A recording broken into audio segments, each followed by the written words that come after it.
Video शुरू करने से पहले हमारे SGMM सीरीज यूट्यूब चैनल को सब्सक्राइब करें और साथ में लगे बेल आइकन को भी दबा के ऑल नोटिफिकेशन ऑन करें ताकि आने वाली वीडियोज और सत्संग प्रवचन आप तक आसानी के साथ पहुंच सके।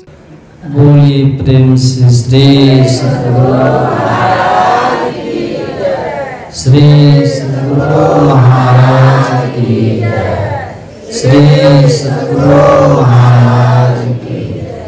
श्री सद्गुरु महाराज ध्येयं सदा परिभवग्नमभीष्टदोहं तीर्थास्पदं शिवविरञ्चिनुतं शरण्यं भृत्यार्तिहं प्रणतपाल भवाब्धिपोतं वन्दे महापुरुषते चरणारविन्दं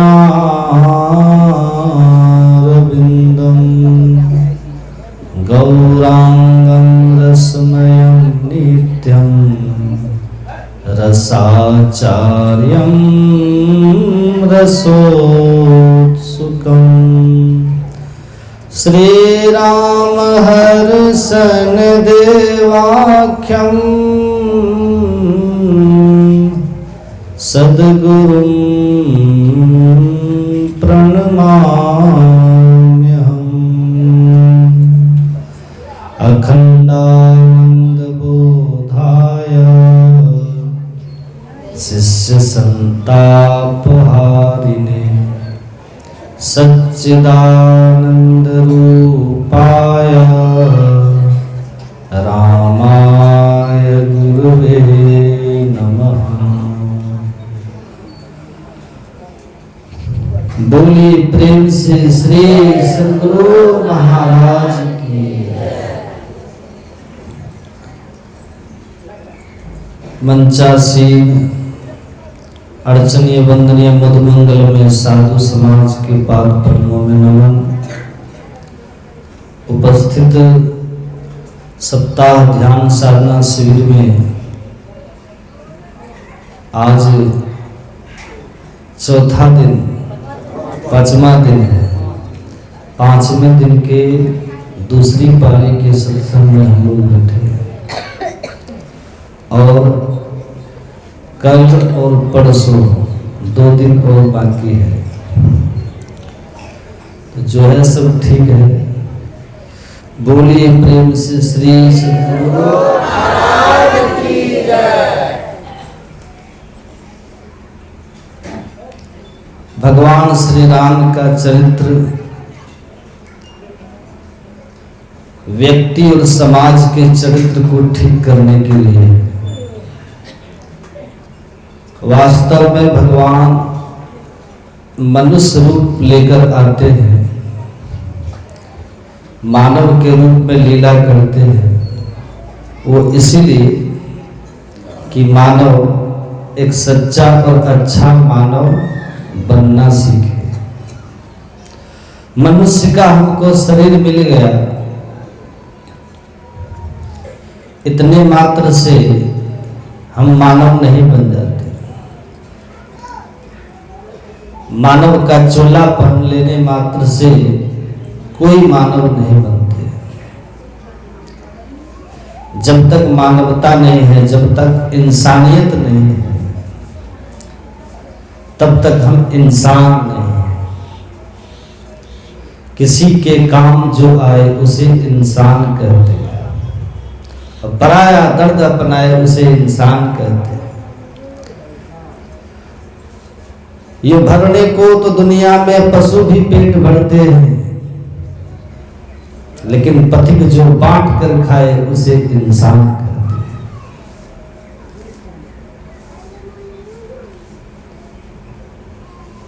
पशु में न संस्कृति है न विकृति है। पशु केवल प्रकृति के अनुसार चलते हैं। भूख लगी, खा लिया। जब खा रहा है तो दूसरे पशु उसके पास आया तो आइए आइए साहब आप भी पाइए, ऐसा नहीं करता, अकेला ही खा लेता है। जब नींद आई सो गए। प्रकृति के अनुसार चलते हैं पशु। पशुओं में संस्कृति नहीं है और पशुओं में विकृति भी नहीं है। मनुष्य में या तो विकृति होती है या तो संस्कृति होती है। कोई या तो गिरेगा तो पशु से भी नीचे गिरेगा और ऊपर उठेगा तो देवों से भी ऊपर उठ जाएगा।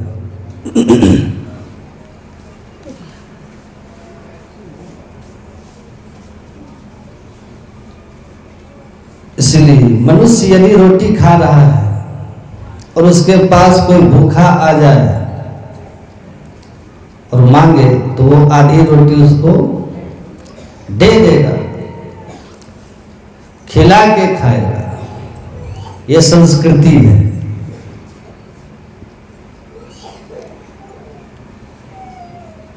ये पशुओं में नहीं है, पशु में विकृति भी नहीं है। हमने देखा पशुओं में बलात्कार नहीं होते।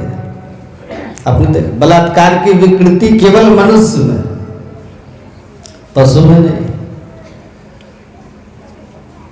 तो पशु में विकृति भी नहीं है, पशु में संस्कृति भी नहीं है, जबकि मनुष्य में या तो उसमें प्रकृति को जीत लिया, प्रकृति से ऊपर उठ गया। भूख लगी तो खा लिया, ये बात नहीं। जो भी हाथ लगा खा लिया, नहीं क्या खाना चाहिए क्या नहीं खाना चाहिए, क्या पीना चाहिए क्या नहीं पीना चाहिए, उसका विचार, ये संस्कृति है। कहाँ खाएं क्या, कहाँ न खाएं, कब खाएं कब न खाएं, क्या खाएं क्या न खाएं, इसका विचार। हमारे यहाँ तो कहते हैं, कहा जाता है कि जैसा अन्न है वैसा मन। इसलिए हमारे यहाँ आहार शुद्धि को बहुत महत्व दिया गया। आहार शुद्धो सत्व शुद्धि, सत्व शुद्धो ध्रुवा स्मृति। आहार यदि शुद्ध है तो तुम्हारा सत्व, सत्व का मतलब होता है मन, तो वहां मन शुद्ध हो। और यदि मन शुद्ध है तो परमात्मा की स्मृति अखंड रहेगी। वरना जब करने बैठिएगा तब भी मन ध्यान नहीं लगेगा। लोग कहते हैं ध्यान तो करते हैं, मन नहीं लगता। कैसे लगेगा? कंदमूल खलवाने वाले को नहीं लगता जल्दी, पानी पूरी और पाव भाजी खाने वाले का क्या लगेगा? हम कुछ भी खाते हैं, कहीं भी खाते हैं, कभी भी खाते हैं। मनुष्य जो खाता है और पीता है वो 3 हिस्सों में बंट जाता है। आहार का जो सूक्ष्म भाग है, स्थूल भाग है आहार का, वो मल और मूत्र के रूप में या पसीने आदि के रूप में शरीर से निकल जाता है। आहार का जो मध्य भाग है उससे रस, रक्त, मांस, मज्जा आदि 7 धातुएं बनती है, जिससे यह शरीर बनता है। और आहार का जो सूक्ष्म भाग है उससे मन बनता है।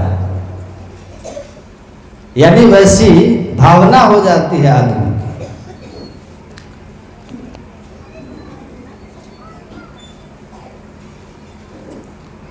इसलिए हमारे यहाँ जो वेजिटेरियन लोग हैं, सात्विक लोग हैं, वैसे तो खाने पीने में बहुत ध्यान रखते हैं, लेकिन यहाँ तक कि जिस किसी के घर का भी नहीं खाए, किसका हाथ लगा है। ये भी ध्यान रखते हैं कि अनीति का हमारे उदर में नहीं जाए, हमारे पेट में न जाए। अनीति का जो खाएगा उसकी बुद्धि तो भ्रष्ट होती है, लेकिन अनीति का जो खाता उसके घर जिमने जाएगा, उसकी बुद्धि भी बिगड़ेगी। दुर्योधन का अन्न खाया पितामह भीष्म, तो अपने आंखों के सामने अपनी ही कुलवधू द्रौपदी के चीर परिवार का ही एक बेटा खींच रहा है।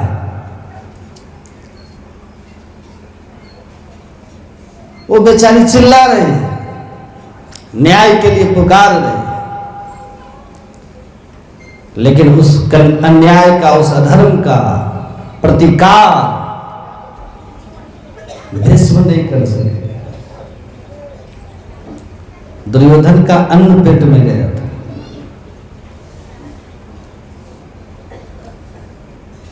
रामायण में कथा है, भगवान श्री राम ने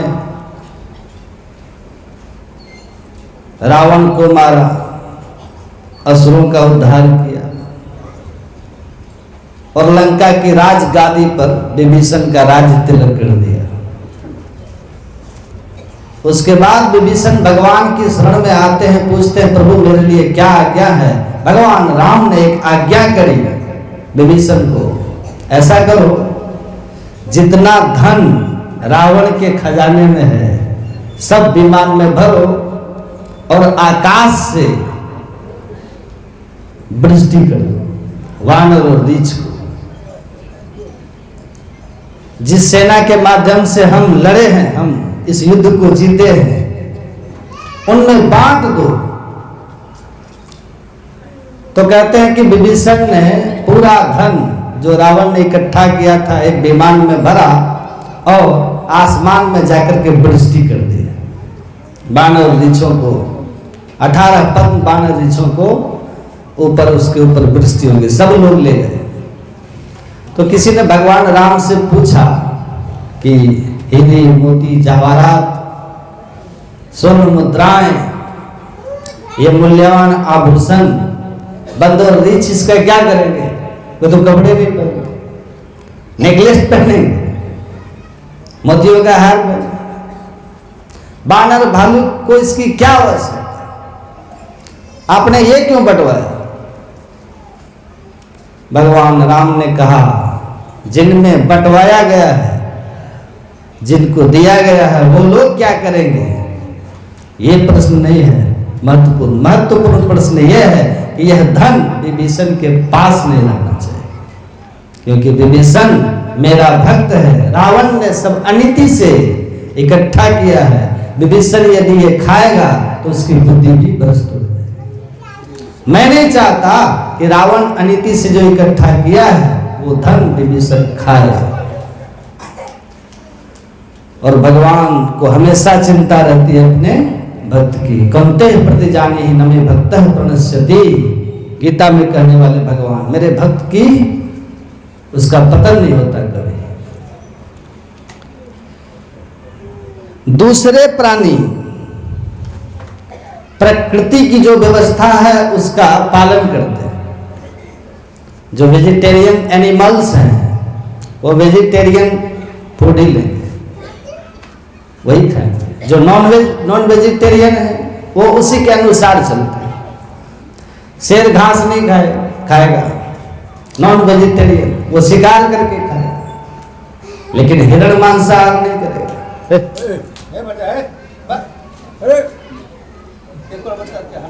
गाय है, भैंस है, बैल है, सब शाकाहारी, बंदर आदि सब शाकाहारी, वही खाएगा।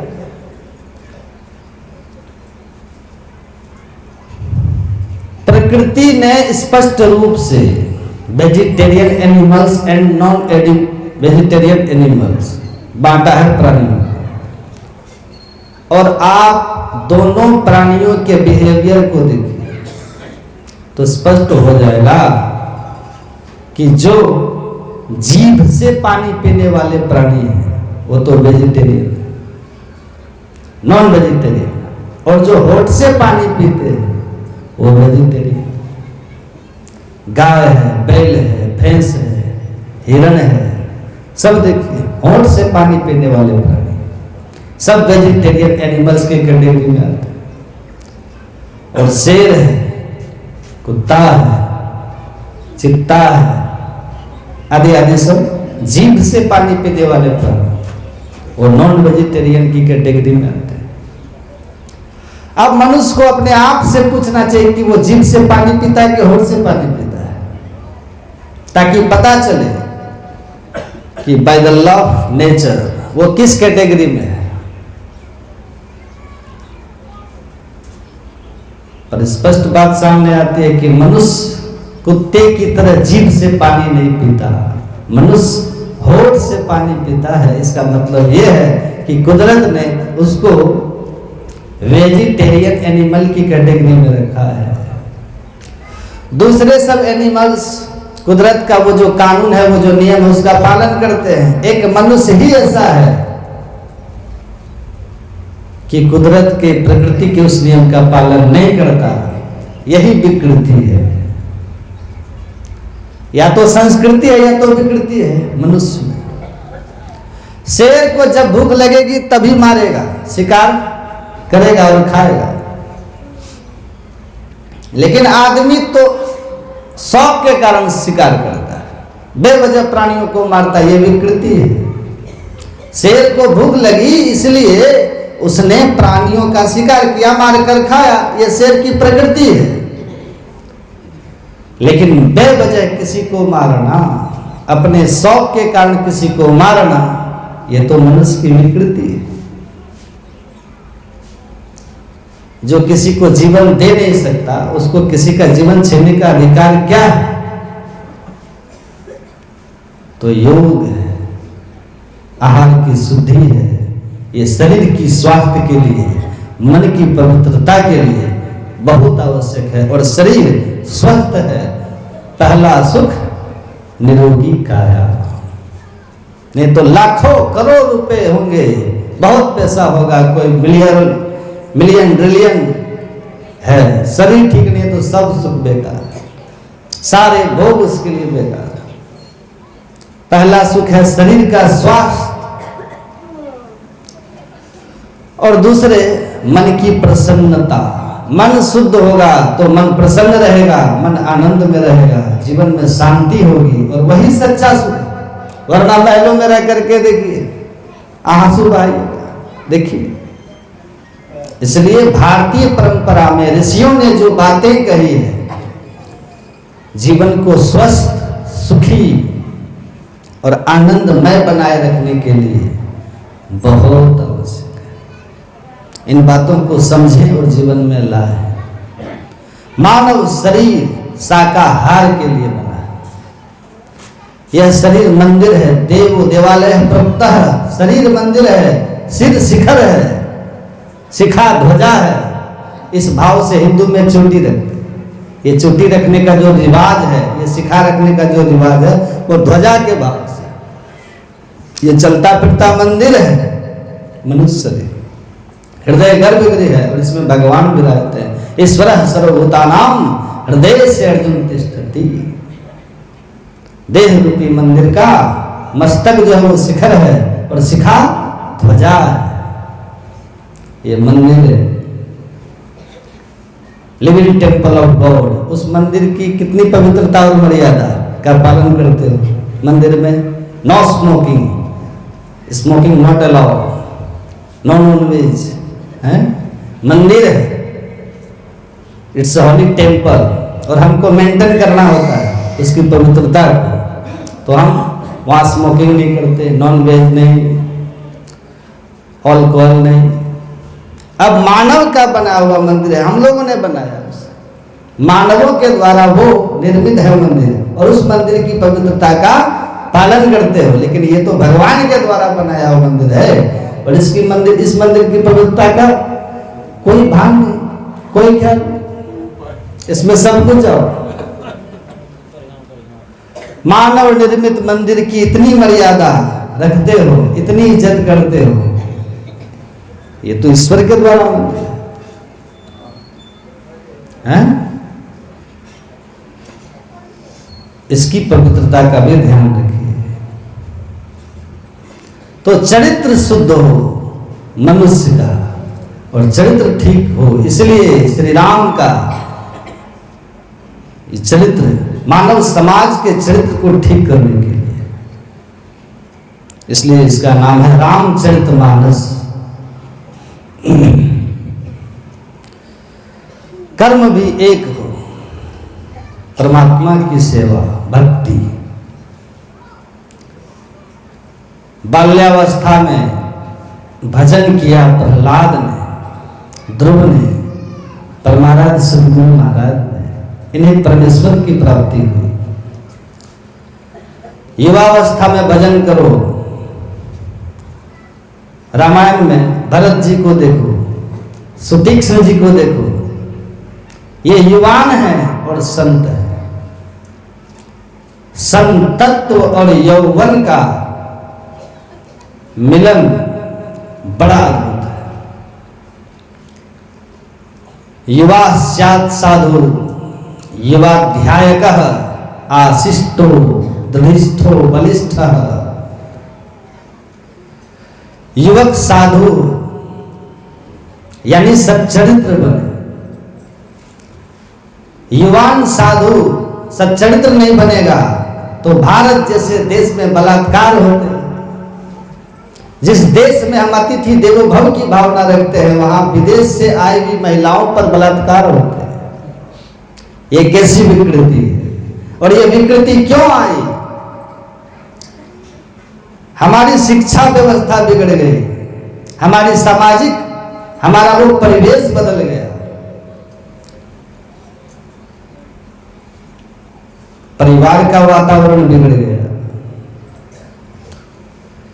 संयुक्त परिवार टूटने लगे, पूरी व्यवस्था हमने बिगाड़ के रख दी है। और फिर चाहे कितने भी सख्त कानून बने, जरूरी है सख्त कानून बनना, जरूरी है सजा करना, दंड देना, लेकिन केवल सख्त कानून बनाने से बात नहीं बनेगी। दिल्ली की घटना के बाद क्या ऐसी घटनाएं बंद हो गई देश में? क्या दिल्ली में भी चल रहे हैं, अन्य शहरों में भी चालू है। सामूहिक बलात्कार की घिनौनी घटनाएं होती हैं, टीवियों में देखते हैं, समाचारों में देखते। जब तक चरित्र की सुधार नहीं होगा, कोई कानून आपकी व्यवस्था को ठीक नहीं कर सकता। आवश्यकता है चरित्र निर्माण की।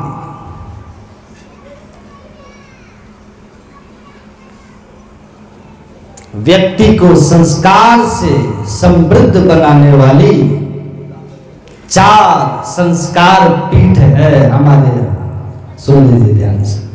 पहली संस्कार पीठ है माता की कोख। मां के उदर में बालक है, वहीं से संस्कार आता है। मां का चरित्र बड़ा महत्वपूर्ण है। माता के विचार अच्छे। जब बालक उदर में है उस वक्त मां क्या सोचती है, उसका प्रभाव पड़ता है उदरस्थ गर्भ पर। इसलिए हमारे यहां सगर्भावस्था माताएं, सगर्भा माताएं रामायण भागवत सत्संग करती है, कथा सुनती है। अच्छा सोचिए,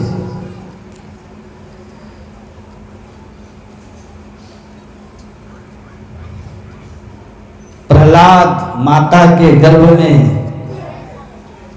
जब थे, उस वक्त माता ने नारद जी के साथ बैठकर सत्संग किया था। प्रहलाद मां के गर्भ से ही ज्ञान लेकर आया। बच्चा गर्भ में है तब माताएं क्या देखती, क्या करती, क्या सोचती है, इसका बहुत महत्वपूर्ण बात, बहुत महत्व है। बालक का मतलब है माता के विचार और पिता के चारित्र का प्रतिबिंब। माता के विचार और पिता के चारित्र का प्रतिबिंब है बालक।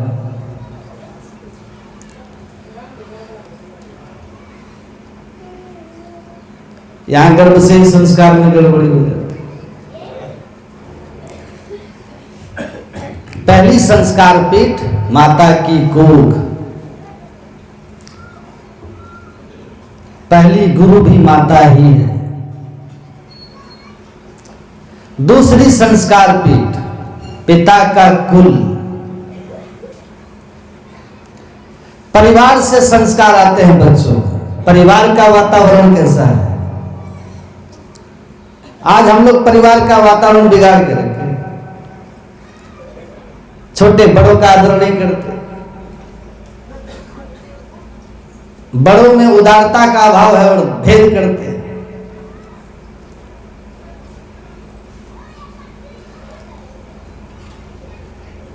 घर का वातावरण कैसा है, उसका प्रभाव पड़ता है बालक पर। पिता का कुल अर्थात परिवार, ये दूसरी संस्कार पीठ है। तीसरी संस्कार पीठ है गुरुकुल। हमारे विद्यालयों में हम किस प्रकार की शिक्षा देते हैं बच्चों को, वहां के शिक्षक कैसे हैं?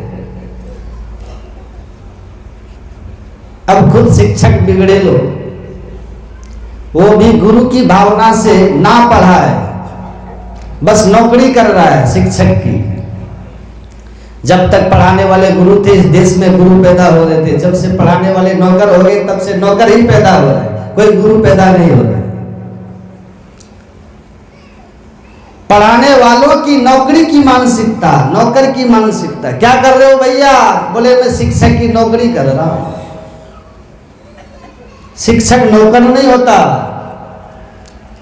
चाणक्य का बड़ा प्रसिद्ध वाक्य है, शिक्षक साधारण नहीं होता। प्रलय और निर्माण दोनों उसकी गोद में पलते हैं शिक्षक के। इस देश में शिक्षा के क्षेत्र को, खास करके बिहार को ठीक करने की बहुत आवश्यकता है। जब से ये बिन सांप्रदायिकता की विकृत व्याख्या करी है इस देश में, तब से शिक्षा के क्षेत्र में जो मूल्यों की बात थी वो खत्म हो गई। केवल साक्षर बनाने की प्रवृत्ति हो रही है।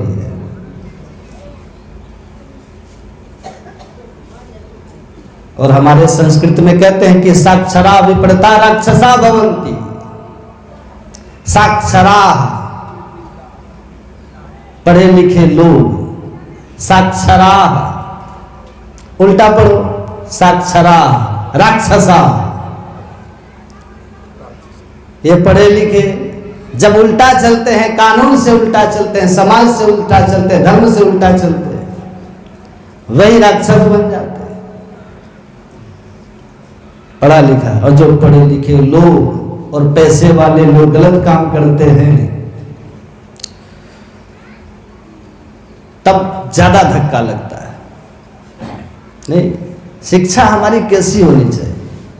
केवल डॉक्टर बनावे, इंजीनियर बनावे, लॉयर बनावे, ऐसी नहीं हो, इंसान बनावे, ऐसी। नहीं तो डॉक्टर्स, इंजीनियर्स, वकील, चार्टर्ड अकाउंटेंट्स, सबके भीड़ में इंसान कहीं खो जाता है। उसको इंसान बनाओ, ऐसी शिक्षा होनी चाहिए। वैल्यू बेस्ड एजुकेशन का महत्व तो अब धीरे धीरे लोगों की समझ में आ रहा है। तो केवल लिटरेट करना, केवल साक्षर बनाना, यह शिक्षा के क्षेत्र का उद्देश्य नहीं होना चाहिए। सबसे महत्वपूर्ण है हम चरित्रशील नागरिकों का निर्माण करें। तो तीसरी संस्कार पीठ क्या है? गुरुकुल यानी विद्यालय। और चौथी संस्कार पीठ, ये तीनों पीठ अपना अपना काम करे। मां पहली गुरु है, बच्चा उदर में है तब से मां उसकी परवरिश पर ध्यान दे गंभीरता के साथ। क्या देखती है वो, क्या पढ़ती है वो, क्या सुनती है वो, क्या सोचती है, उसका बड़ा प्रभाव पड़ता है उदरस्थ बालक पर। दूसरे परिवार का वातावरण ऐसा बनावे, दो समय 3 समय त्रिकाल संध्या करें, छोटे बड़ों का आदर करते हो, परिवार में परस्पर स्नेह हो, बोलने में विवेक हो।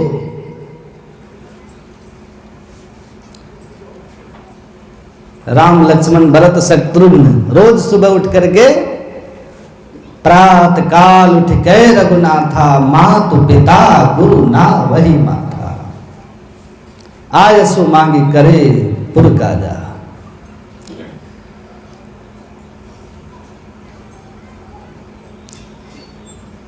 अनुज और मित्रों के साथ खेलते हैं, भोजन करते हैं भगवान। तो परिवार का वातावरण ऐसा बनाइए, विद्यालयों का एक वातावरण और विद्यालयों में दी जाने वाली शिक्षा, उसकी विषय में गंभीरता पूर्वक सोचा जाए और उसको लागू किया जाए। अब गीता को हिंदुओं का ग्रंथ है इसलिए वो असंप्रदायिक है कह करके निकाल दोगे। अब मजे की बात एक बताएं, ब्रिटेन की कुछ हाई स्कूल्स में संस्कृत सिखाया जाता है, गीता पढ़ाई जाती है। इंग्लैंड में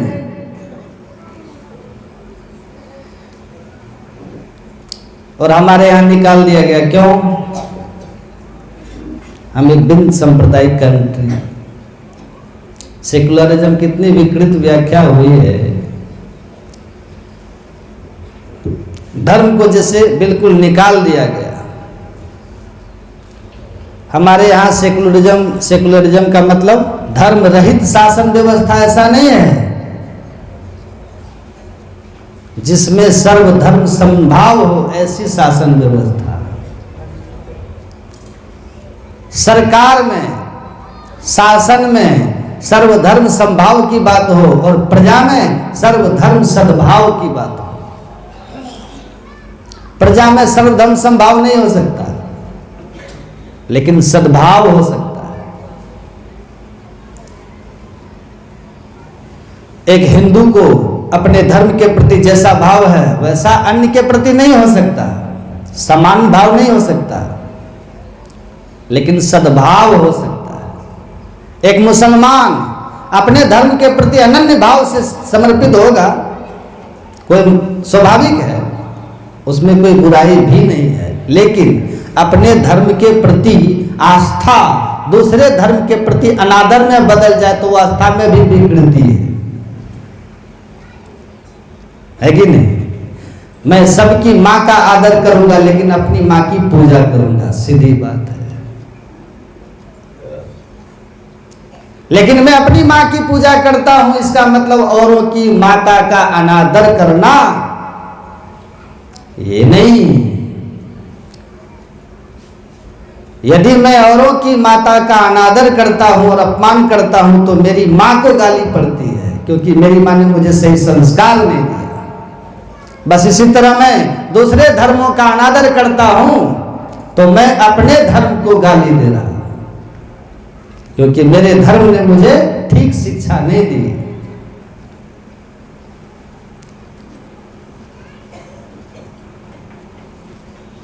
एक चोर चोरी करता है या बलात्कार करता है और पकड़ा जाता है और कैद खाने में उसको डाल देते हैं तो उसकी मां की नाक कट जाती है। उसकी मां को समाज में मुंह दिखाना मुश्किल हो जाता है कि इस मां ने ऐसा बेटा जना। तो जो दूसरे के धर्मों का अनादर करते हैं वो अपने ही धर्म को गाली दे रहे हैं। क्या आपके धर्म ने आपको यह सिखाया? वो धर्म लज्जित होता है वो धर्म शर्मिंदगी से भर जाता है, चाहे कोई भी हो। तो अपने अपने धर्म के प्रति दृढ़ आस्था रखिए, अनन्य भाव रखो, लेकिन सभी धर्मों का आदर करो। सभी धर्मों का आदर। मेरे कई मुसलमान भी मित्र हैं, हम बैठते आपस में चर्चा करते हैं, मित्र हैं, पढ़ते थे, बड़ी अच्छी चर्चाएं होती, बड़े प्यारे लोग हैं।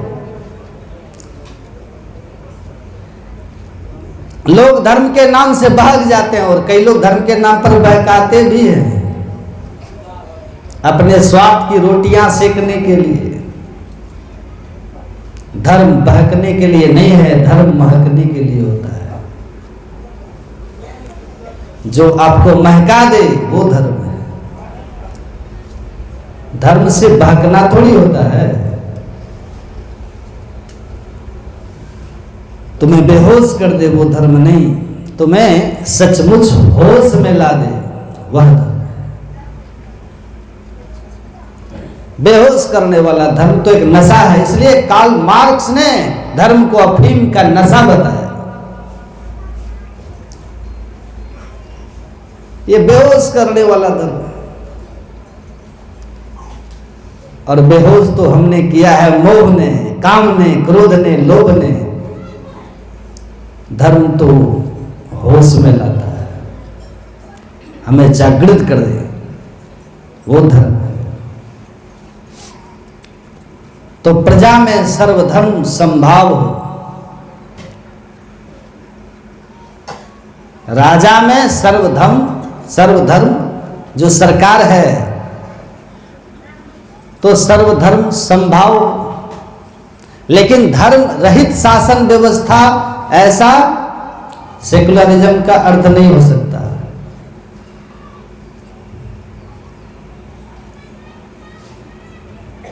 सभी धर्मों के अच्छे अच्छे बातें सीखिए, सुनिए। सभी धर्मों मूल्यों की स्थापना करो बच्चों में। किस किस धर्म के किन किन महापुरुष ने क्या क्या बलिदान दिया, क्या क्या विश्व को प्रदान किया। कि महावीर हो, कि मोहम्मद हो, कि बुद्ध हो। आज हमारे अवधेश बाबू बता रहे थे एक बच्चे के बारे में, वो कह रहे थे कि गुरु महाराज का चरित्र मुझे सुनना है, ये संस्कार है।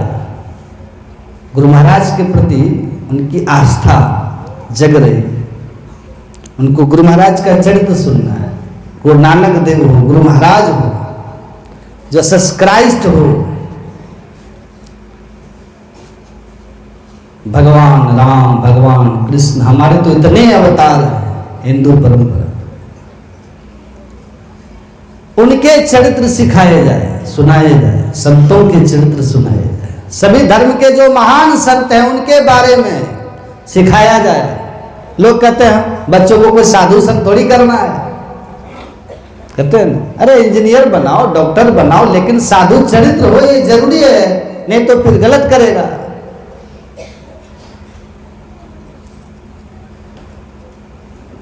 चरित्र ही गलत है तो पढ़ा लिखा बुद्धिमान आदमी कानून के दायरे में रह करके कितना गलत किया जा सकता है वो जानता है।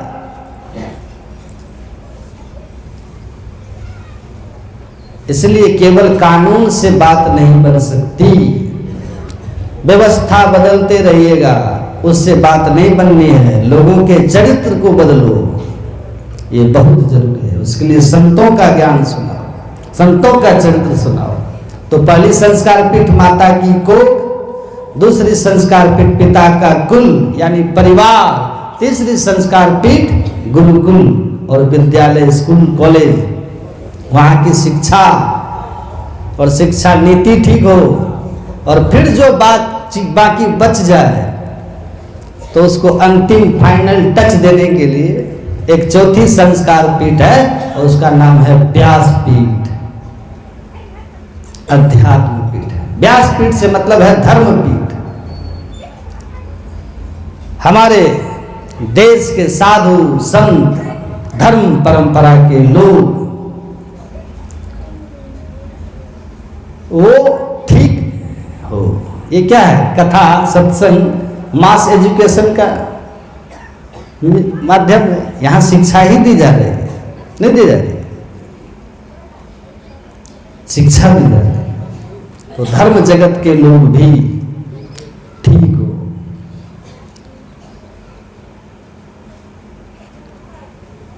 अब सब जगह खराबी आने लगी। कथा की व्यासपीठ के लिए भी बहुत स्पष्ट लिखा है कि यहां पर बैठने वाला बेचने वाला नहीं हो, बांटने वाला हो, साफ लिखा है। नहीं तो कथा की महिमा कम हो जाए, कथाकार का वजन टूट जाएगा। विप्रैर भागवती वार्ता गेहे गेहे जने जने कारिता कथा सारस ततो गतः। नारद जी ने उस समय देखा था कि कथावाचकों ने धन के लोभ से और कीर्ति के लोभ से कहीं भी और कैसे भी कथा वाचना शुरू कर दिया, इसलिए कथा की महिमा कम हो गई। ये नारद जी ने तब देखा था। इस व्यासपीठ की गरिमा को बनाए रखना व्यासपीठ पर जो बैठता है उसकी बड़ी जिम्मेदारी है। उसका व्यवहार, उसका चरण आचरण बड़ा महत्वपूर्ण है। हमारे एक थे, नहीं रहे, शरीर शांत हो गया। वो कहते थे कि हाथ की घड़ी यदि गलत समय बताए तो ज्यादा से ज्यादा व्यक्ति का अपना नुकसान होता है, लेकिन नगर के टावर की घड़ी यदि गलत समय बताए तो पूरे नगर का नुकसान होता है। उसी प्रकार जो भी अपने अपने क्षेत्र के श्रेष्ठ लोग हैं, चाहे राजनीति का क्षेत्र हो, चाहे धर्म क्षेत्र हो, जो टावरिंग पर्सनालिटीज है, वो यदि कुछ गलत करे तो पूरे समाज को उसका नुकसान होता है। इसी भाव से श्री कृष्ण भगवद गीता में बहुत जिम्मेदारी के साथ कहते हैं, यद यदा चरति श्रेष्ठः तत्तदे देवतरो जनः स यत् प्रमाणं कुरुते लोकस्तदनुवर्तते यदि ययं न वर्तेयं जातु कर्मण्यतकृतः मम वर्तमान वर्तन्ते मनुष्याः पार्थ सर्वशः।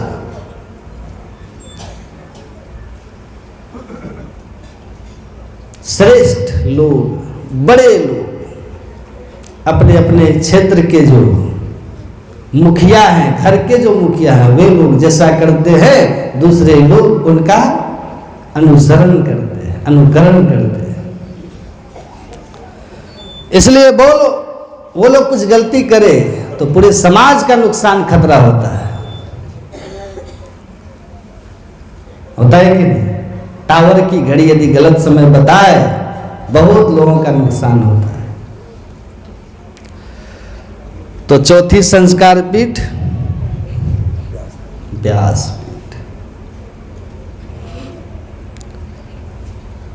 तो इस सब का भी ध्यान रखिएगा। गुरु महाराज कहते हैं समय बीत रहा है, आयु बीत रही है, क्या करो?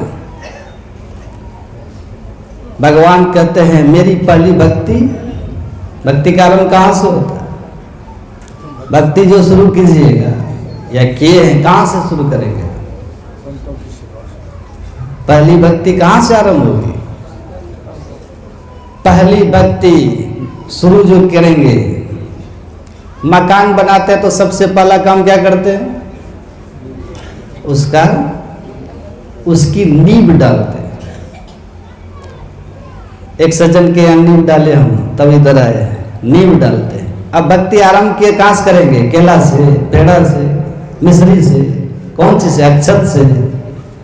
क्या से शुरू कीजिएगा? कोई पान प्रसाद से नहीं, कुछ नहीं। भगवान राम का वचन है, मेरा भजन कोई करेगा तो पहली भक्ति होगी सत्संग करो। प्रथम भक्ति संतन कर संगा।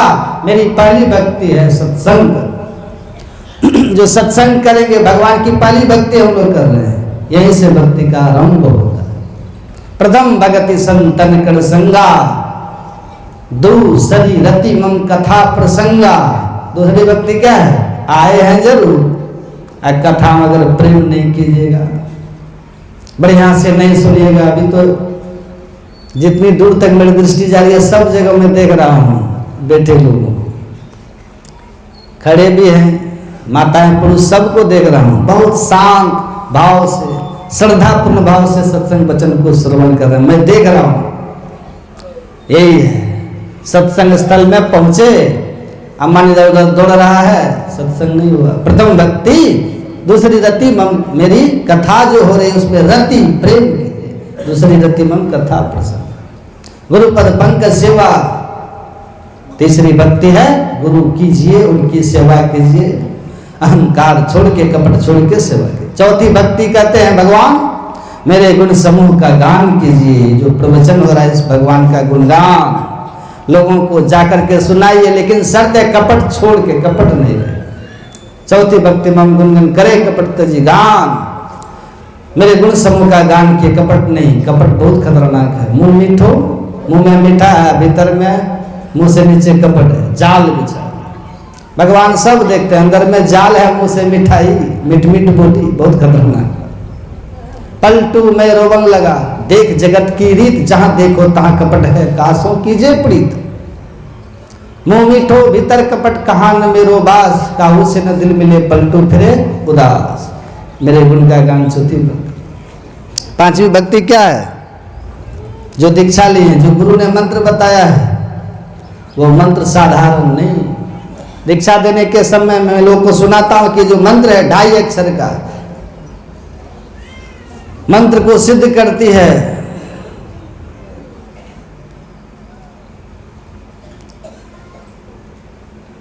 मंत्र सिद्ध हो जाने के बाद कौन कौन भूत को भेज देते हैं, देखते ना लोग, माथा में दर्द, वो साधारण बात है। ये जो मंत्र है अनमोघ मंत्र, इस मंत्र से जो मंत्र आपको मिला है ये साधारण मंत्र है। गुरु महाराज ने इस मंत्र से साधना किया, इस मंत्र के जप से इन्होंने ईश्वरत्व को प्राप्त किया, प्रभु को प्राप्त किया, आत्म दर्शन किया, भक्ति में पूर्णता को प्राप्त किया। यही मंत्र, ये सिद्ध मंत्र है, आजमाया हुआ मंत्र है। यह मंत्र कैसा है? सिद्ध किया हुआ है। जो मंत्र आपको मिला है ये साधारण खिलौना नहीं, इसकी सिद्धि जब हो जाएगी, मंत्र का प्रभाव जापक को मालूम पड़ता है, इसकी सिद्धि होनी चाहिए। इसलिए भगवान राम ने कहा यह पांचवी भक्ति मेरी है, जो गुरु ने मंत्र दिया है, मनोयोग पूर्वक विधिवत, जो विधि है उसको ठीक ठीक जानिए, कैसे जपिएगा ये भी जानना है, जपने के समय ख्याल कहाँ रखना है, तब मंत्र को जपिए, मंत्र की सिद्धि हो। इसलिए भगवान राम ने कहा यह पांचवी भक्ति है, मंत्र जाप और मानस ध्यान इसी में आ जाता है, ये पांचवी भक्ति है। छठी भक्ति क्या है? यह बहुत ही गंभीर भक्ति है। छठी और सातवीं भक्ति बहुत गंभीर है। छठी भक्ति भगवान राम ने कहा, इसी को सुना करके वाणी में विराम। छठी भक्ति क्या है? यहाँ तक कि भक्ति को लोग सरल कहते हैं, लेकिन ये भी सरल नहीं है। छठी भक्ति से सरल है जब होता है, पहले बैठते हैं जब करने तो मन कहाँ भागता है, जब होता है ध्यान में बैठे मन भाग जाता है, गुनावन होने लगता है, मन का स्वभाव, जहाँ जहाँ मन का दौड़ है मन तुरंत तुरंत वहां जाता है, जप नहीं होता है। जप के बाद छठी भक्ति है, भगवान राम कहते हैं छठ दम शील विरति बहुकर्मा, निरत निरंतर सज्जन धर्म। इंद्रियों का दमन करना अब जरूरी पड़ गया। क्यों? यहां तक आए, इंद्रियां बड़ी बलवती हैं, 10 बाह्य इंद्रियां, कर्म और 5 ज्ञानेंद्रियां आपके अंदर में बाह्य इंद्रियां हैं, 10 इंद्रियां बड़ी बलवती है आपको। यह इंद्रियां आपको विषय की ओर खींचती है, मन बरबस, इच्छा नहीं होने पर भी विषय रस को भोग लेते हैं। जो नहीं करने का सो भी कर लेते हैं, इच्छा नहीं है, लेकिन मन इतना बलवान है, इंद्रिय इतनी बलवती है, अपने अपने विषय की ओर आपको खींचती है और विषय भोग करवाती है उससे।